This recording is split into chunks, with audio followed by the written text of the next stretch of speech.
The Quran is borrowed from both Jewish and Christian myths. The doings and sayings of Moses and Abraham and Jesus, being so ill-founded and so inconsistent, as well as so often immoral, one must proceed in the same spirit of inquiry to what many believe is the last revelation, that of the Prophet Muhammad and his Quran or recitation. Here again, the angel or archangel, Gabriel, is found at work, dictating surahs or verses to a person of little or no learning. Here again are stories of a Noah-like flood, and injunctions against idol worship. Here again the Jews are the first recipients of the message, and the first both to hear it and to discard it.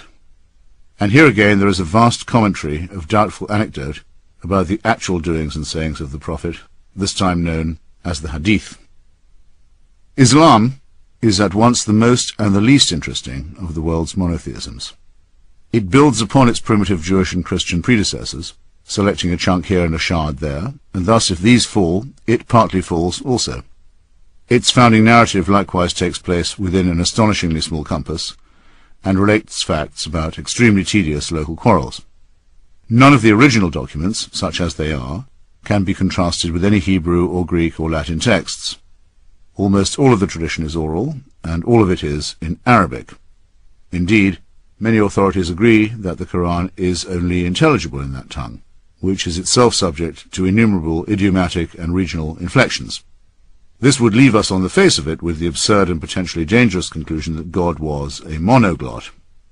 Before me is a book introducing Muhammad, written by two extremely unctuous British Muslims, who are hoping to present a friendly version of Islam to the West. Ingratiating and selective as their text may be, they insist that, as the literal word of God, the Quran is the Quran only in the original revealed text. A translation can never be the Quran, that inimitable symphony, the very sound of which moves men and women to tears. A translation can only be an attempt to give the barest suggestion of the meaning of words contained in the Quran. This is why all Muslims, whatever their mother tongue, always recite the Quran in its original Arabic. The authors go on to make some highly disobliging observations about the Penguin translation by N.J. Dawood, which makes me glad that I have always employed the Picthall version, but no likelier to be convinced that if I wish to become a convert, I must master another language. In my own country of birth, I am sadly aware that there is a beautiful, poetic tradition unavailable to me, because I will never know the marvellous tongue called Gaelic. Even if God is or was an Arab, an unsafe assumption, how could he expect to reveal himself by way of an illiterate person who in turn could not possibly hope to pass on the unaltered, let alone unalterable, words? The point may seem minor, but it is not. To Muslims, the enunciation of the divine to a person of extreme unlettered simplicity has something of the same value as the humble vessel of the Virgin Mary has to Christians. It also possesses the same useful merit of being entirely unverifiable and unfalsifiable. Since Mary must be presumed to have spoken Aramaic and Muhammad Arabic, it can, I suppose, be granted that God is in fact multilingual and can speak any language he chooses. He opted in both cases to use the Archangel Gabriel as the intermediate deliverer of his message. However, the impressive fact remains that all religions have staunchly resisted any attempt to translate their sacred texts into languages understanded of the people, as the Cranmer Prayer Book phrases it. There would have been no Protestant Reformation if it were not for the long struggle to have the Bible rendered into the Vulgate, and the priestly monopoly therefore broken. Devout men like Wycliffe, Coverdale, and Tyndale were burned alive for even attempting early translations. The Catholic Church has never recovered from its abandonment of the mystifying Latin ritual, and the Protestant mainstream has suffered hugely from rendering its own Bibles into more everyday speech. Some mystical Jewish sects still insist on Hebrew and play Kabbalistic word games, even with the spaces between letters, but, among most Jews too, the supposedly unchangeable rituals of antiquity have been abandoned. The spell of the clerical class has been broken. Only in Islam has there been no reformation, and to this day, any vernacular version of the Quran must still be printed with an Arabic parallel text. This ought to arouse suspicion, even in the slowest mind. Later Muslim conquests, impressive in their speed and scope and decisiveness, have lent point to the idea that these Arabic incantations must have had something to them. But if you allow this cheap earthly victory as a proof, you allow the same to Joshua's blood-soaked tribesmen, or to the Christian crusaders and conquistadors. There is a further objection. All religions take care to silence or to execute those who question them, and I choose to regard this recurrent tendency as a sign of their weakness rather than their strength. It has, however, been some time since Judaism and Christianity resorted openly to torture and censorship. Not only did Islam begin by condemning all doubters to eternal fire, but it still claims the right to do so in almost all of its dominions, and still preaches that these dominions can and must be extended by war. There has never been an attempt in any age to challenge or even investigate the claims of Islam that has not been met with extremely harsh and swift repression. Provisionally, then, one is entitled to conclude that the apparent unity and confidence of the faith is a mask for a very deep and probably justifiable insecurity. That there are, and always have been, sanguinary feuds between different schools of Islam, resulting in strictly inter-Muslim accusations of heresy and profanity, and in terrible acts of violence, naturally goes without saying. I have tried my best with this religion, which is as foreign to me as it is to the many millions who will always doubt that God entrusted a non-reader, through an intermediary, with the demanding call to read.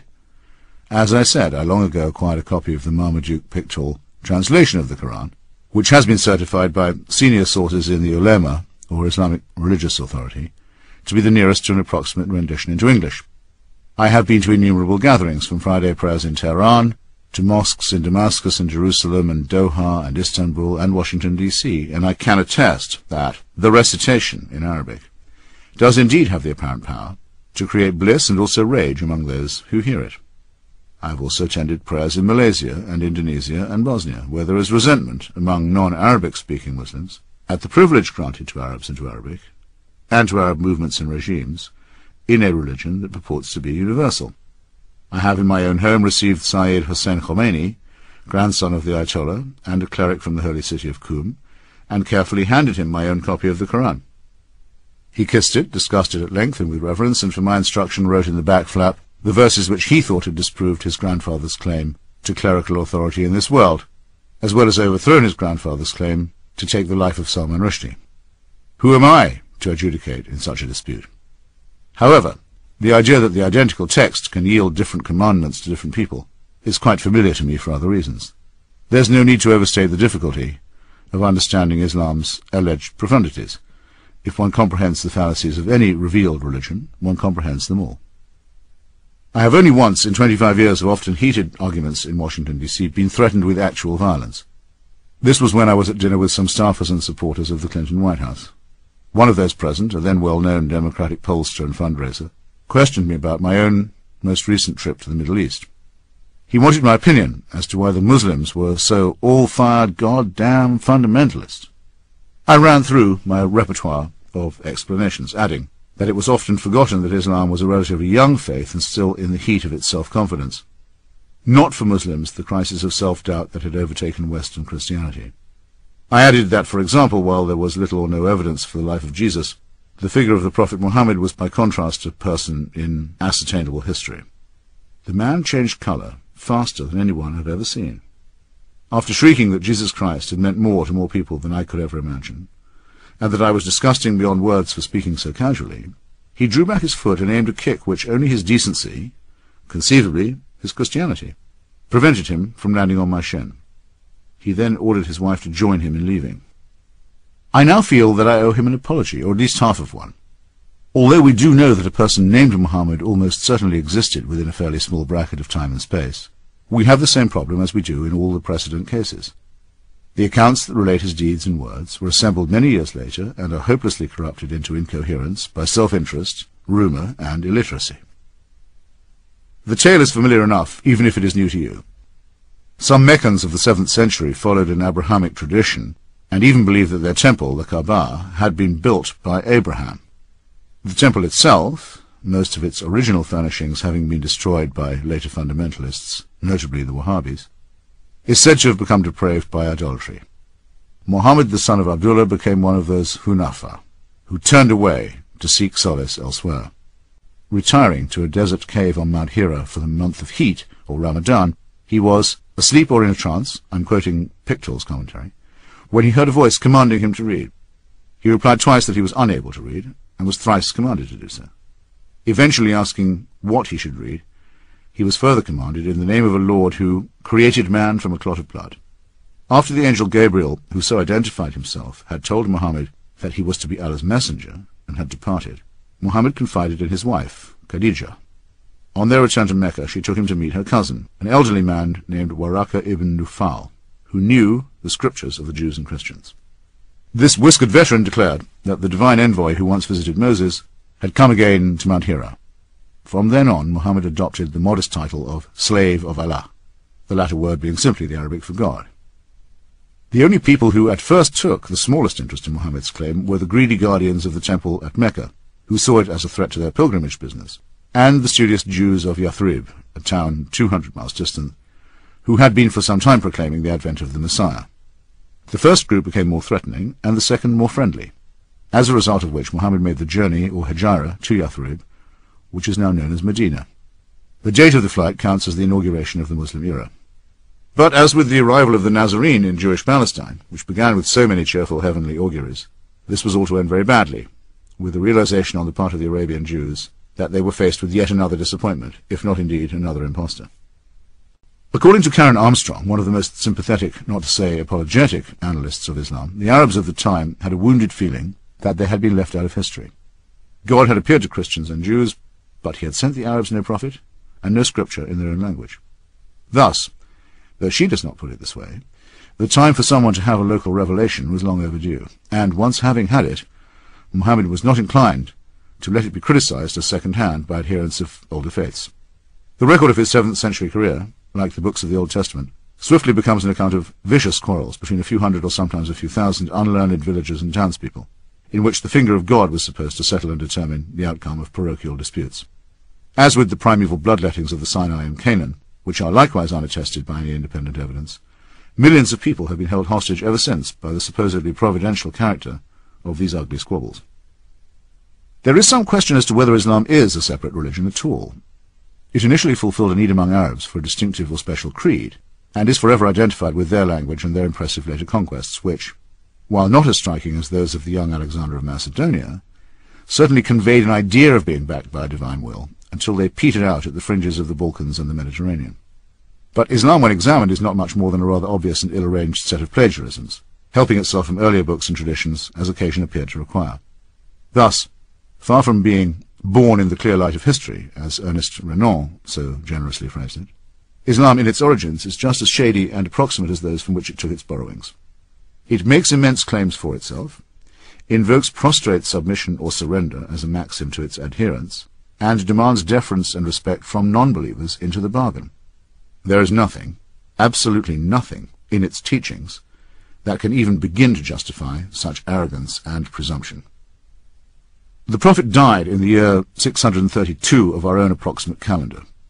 The first account of his life was set down a full 120 years later by Ibn Ishaq, whose original was lost and can only be consulted through its reworked form, authored by Ibn Hisham, who died in 834. Adding to this hearsay and obscurity, there is no agreed-upon account of how the Prophet's followers assembled the Quran, or of how his various sayings, some of them written down by secretaries, became codified. And this familiar problem is further complicated, even more than in the Christian case, by the matter of succession.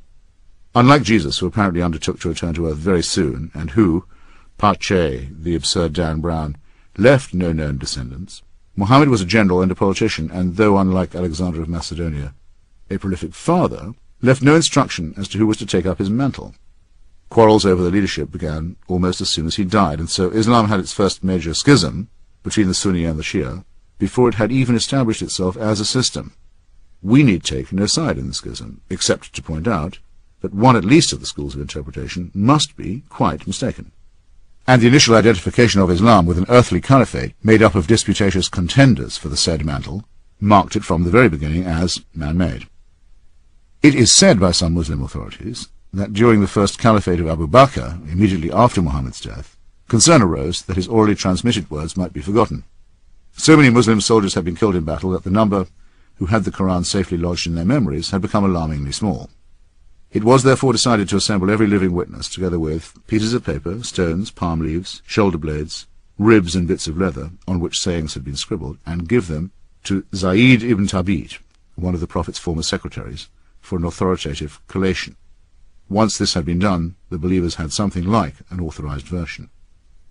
If true, this would date the Quran to a time fairly close to Muhammad's own life, but we swiftly discover that there is no certainty or agreement about the truth of the story. Some say that it was Ali, the fourth and not the first caliph, and the founder of Shi'ism, who had the idea. Many others, the Sunni majority, assert that it was Caliph Uthman, who reigned from 644 to 656, who made the finalized decision. Told by one of his generals that soldiers from different provinces were fighting over discrepant accounts of the Quran, Uthman ordered Zayd ibn Thabit to bring together the various texts, unify them, and have them transcribed into one. When this task was complete, Uthman ordered standard copies to be sent to Kufa, Basra, Damascus, and elsewhere, with a master copy retained in Medina. Uthman thus played the canonical role that had been taken in the standardization and purging and censorship of the Christian Bible by Irenaeus and by Bishop Athanasius of Alexandria. The role was called, and some texts were declared sacred and inerrant, while others became apocryphal. Outdoing Athanasius, Uthman ordered that all earlier and rival editions be destroyed. Even supposing this version of events to be correct, which would mean that no chance existed for scholars ever to determine or even dispute what really happened in Muhammad's time, Uthman's attempt to abolish disagreement was a vain one. The written Arabic language has two features that make it difficult for an outsider to learn. It uses dots to distinguish consonants like B and T, and in its original form it had no sign or symbol for short vowels, which could be rendered by various dashes or comma-type marks. Vastly different readings, even of Uthman's version, were enabled by these variations. Arabic script itself was not standardized until the later part of the 9th century, and in the meantime the undotted and oddly voweled Quran was generating wildly different explanations of itself, as it still does. This might not matter in the case of the Iliad, but remember that we are supposed to be talking about the unalterable and final word of God. There is obviously a connection between the sheer feebleness of this claim and the absolutely fanatical certainty with which it is advanced. To take one instance that can hardly be called negligible, the Arabic words written on the outside of the Dome of the Rock in Jerusalem are different from any version that appears in the Quran. The situation is even more shaky and deplorable when we come to the Hadith, or that vast orally generated secondary literature which supposedly conveys the sayings and actions of Muhammad, the tale of the Quran's compilation, and the sayings of the companions of the Prophet. Each hadith, in order to be considered authentic, must be supported in turn by an isnad, or chain, of supposedly reliable witnesses. Many Muslims allow their attitude to everyday life to be determined by these anecdotes. Regarding dogs as unclean, for example, on the sole ground that Muhammad is said to have done so. My own favourite tale goes the other way. The Prophet is said to have cut off the long sleeve of his garment, rather than disturb a cat that was slumbering on it. Cats in Muslim lands have been generally spared the awful treatment visited on them by Christians, who've often regarded them as satanic familiars of witches. As one might expect, the 6 authorized collections of hadith, which pile hearsay upon hearsay through the unwinding of the long spool of isnads, A told B, who had it from C, who learned it from D, were put together centuries after the events they purport to describe. One of the most famous of the 6 compilers, Bukhari, died 238 years after the death of Muhammad.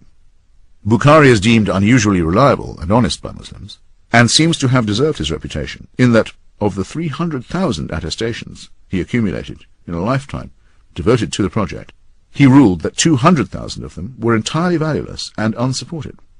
Further exclusion of dubious traditions and questionable isnads reduced his grand total to 10,000 hadith. You are free to believe, if you so choose, that out of this formless mass of illiterate and half-remembered witnessing, the pious Bukhari, more than 2 centuries later, managed to select only the pure and undefiled ones that would bear examination. Some of these candidates for authenticity might have been easier to sift out than others.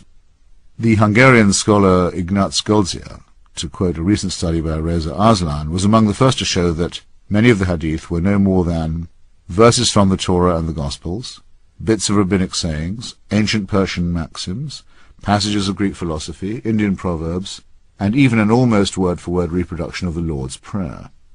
Great chunks of more or less straight biblical quotation can be found in the hadith, including the parable of the workers hired at the last moment and the injunction, "Let not thy left hand know what thy right hand doeth," the last example meaning that this piece of pointless pseudo-profundity has a place in 2 sets of revealed scripture. Aslan notes that by the time of the 9th century, when Muslim legal scholars were attempting to formulate and codify Islamic law through the process known as ijtihad, they were obliged to separate many hadith into the following categories: lies told for material gain and lies told for ideological advantage.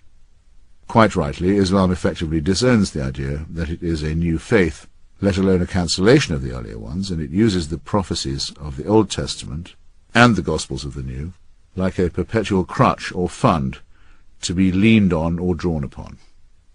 In return for this derivative modesty, all it asks is to be accepted as the absolute and final revelation. As might be expected, it contains many internal contradictions. It is often cited as saying that there is no compulsion in religion, and as making reassuring noises about those of other faiths being peoples of the book, or followers of an earlier revelation. The idea of being tolerated by a Muslim is as repulsive to me as the other condescensions, whereby Catholic and Protestant Christians agreed to tolerate one another, or extend toleration to Jews. The Christian world was so awful in this respect and for so long, that many Jews preferred to live under Ottoman rule and submit to special taxes and other such distinctions. However, the actual Quranic reference to Islam's benign tolerance is qualified, because some of these same peoples and followers may be such of them as are bent on evil-doing, and it takes only a short acquaintance with the Quran and the Hadith to discover other imperatives, such as the following: nobody who dies and finds good from Allah in the hereafter would wish to come back to this world, even if he were given the whole world and whatever is in it, except the martyr who, on seeing the superiority of martyrdom, would like to come back to the world and be killed again. Or, God will not forgive those who serve other gods beside him, but he will forgive whom he will for other sins. He that serves other gods besides God is guilty of a heinous sin. I chose the first of these two violent excerpts from a whole thesaurus of unsavoury possible ones, because it so perfectly negates what Socrates is reported to have said in Plato's Apology, to which I am coming. And I chose the second because it is such a patent and abject borrowing from the Ten Commandments. The likelihood that any of this humanly derived rhetoric is inerrant, let alone final, is conclusively disproved, not just by its innumerable contradictions and incoherencies, but by the famous episode of the Quran's alleged satanic verses, out of which Salman Rushdie was later to make a literary project.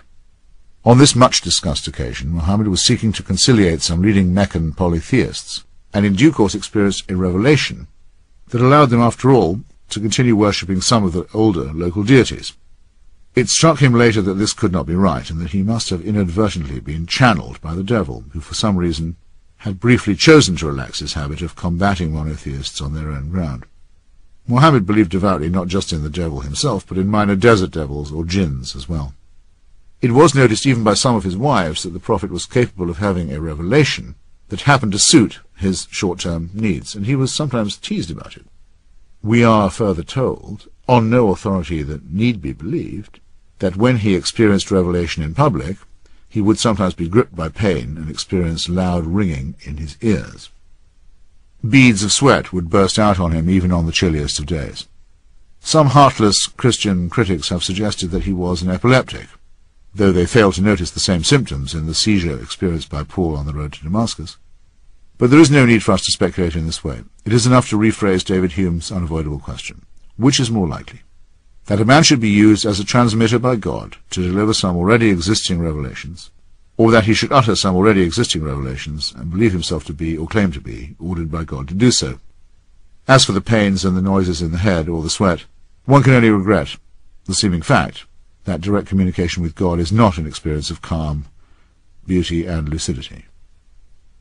The physical existence of Muhammad, however poorly attested by the Hadith, is a source of both strength and weakness for Islam.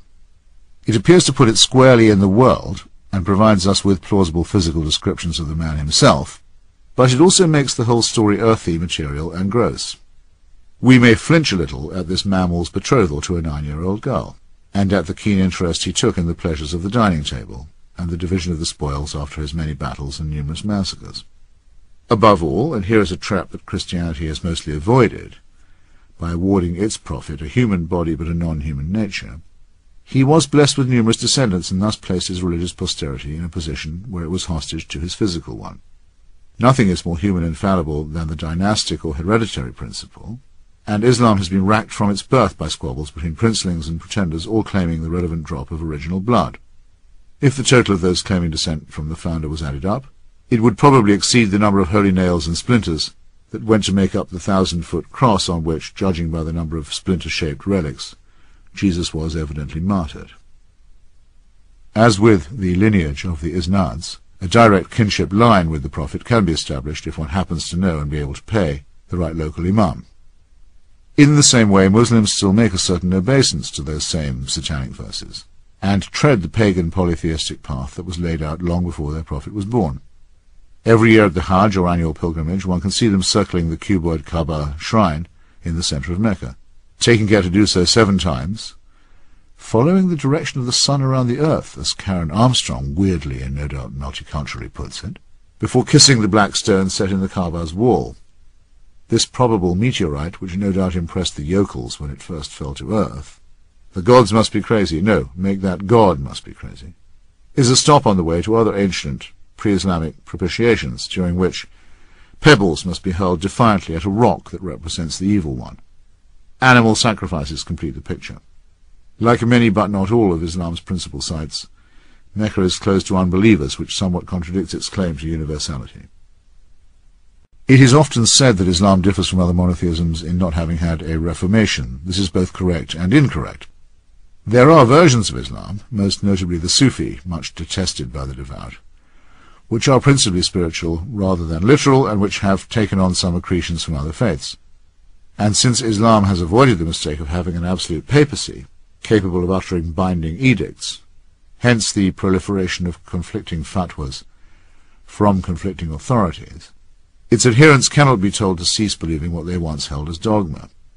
This might be to the good, but the fact remains that Islam's core claim, to be unimprovable and final, is at once absurd and unalterable. Its many warring and discrepant sects, from Ismaili to Ahmadi, all agree on this indissoluble claim.